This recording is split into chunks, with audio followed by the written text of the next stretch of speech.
Good morning and welcome to Forward Markets by FBN Crop Marketing. My name is Brian Como and today is the 25th of August. All right, let's get into what is going on in markets today. All right, first off, we're going to run down the futures. We got a little bit of unchanged and a little bit of action in some of the oil seeds today. We've got corn roughly unchanged this morning at 488 and a half. Soft wheat or Chicago wheat is up 3 1/4 at 635. Hard red winter wheat up 7 1/4 to 769 3/4.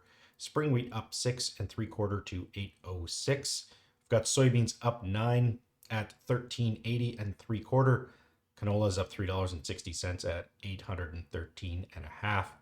Soybean oil is our market leader today at up about 1.2 to 63.35 cents a pound, and soy meal is down a little at $411.20 a short ton.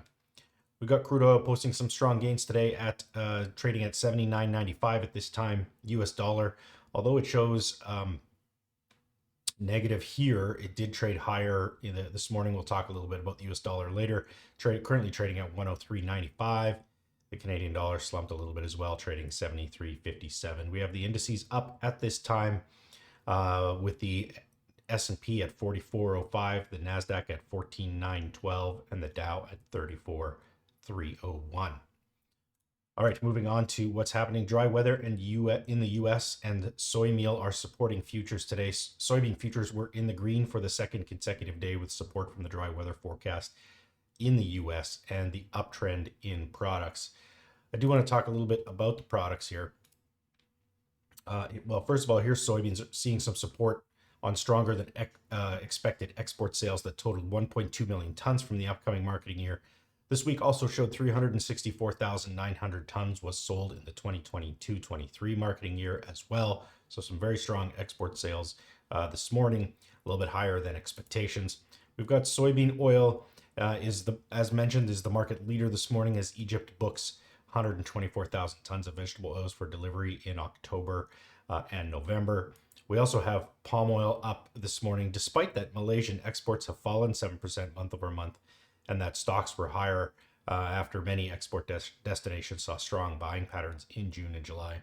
Palm exports to Europe and the Americas, however, are up, and exports to Turkey have exceeded expectations. So we're seeing a little bit of a pop in palm oil this morning as well. Here's ICE canola. Vegetable oil complex continue to add support to canola here as well, as November futures are testing Monday's highs, trading back above 810 this morning. So it's a good day for vegetable oils and oil seeds all around. We do have India's food price surge forces government measures to improve supplies. A broad rise in prices of food essentials in India, driven by an uneven and scanty rain, is forcing the government into a series of measures to boost supplies and ease inflationary pressures. The government is more concerned about cereals and pulses, which have the largest weight in the consumer food basket, than perishables. The government is set to ban sugar exports for the first time in 7 years, having banned exports of key categories of rice last month. Reuters has reported that the government is also considering importing wheat, particularly from Russia, in a government agreement for the first time in years. Iowa corn crop prospects are below average, and soy pod counts are above average in Iowa. Iowa's corn yield prospects are lower than a year ago and below the 3-year average, but the soy pod counts are higher than average. Scouts on the annual tour of the top U.S. production states found on Thursday. Corn yields in the top U.S. producing state were projected at 182.80.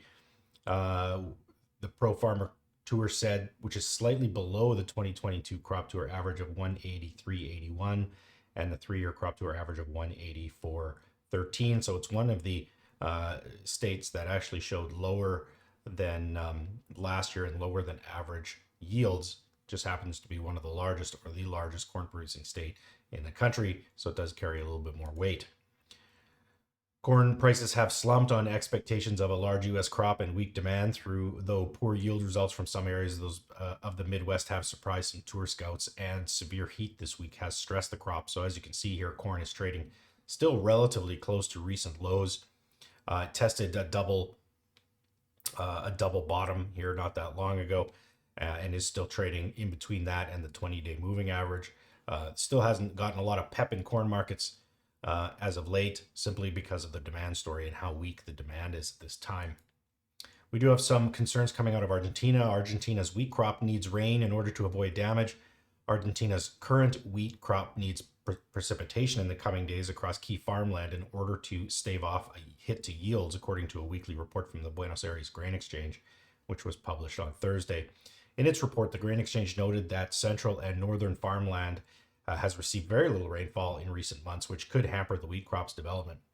The 23-24 wheat season, which kicked off last May and runs through January, covers about 6 million hectares, according to the exchange. Wheat has been having some trouble rallying as of late as a result of Russian price pressures and just a general global comfort with stocks at this time. So an Argentine story may add some support to that, but at this point, we're seeing some very sideways trade on all of the wheat markets right now. Getting into a little bit of the macroeconomic story here, the US dollar made some new recent highs today as the market awaits Fed Chairman or Chairperson Jerome Powell's speech in Jackson Hole today. The consensus is that Powell will signal higher inflation and that may still lie ahead, and that the markets are poising to take risk off the table, rallying the safe haven dollar here.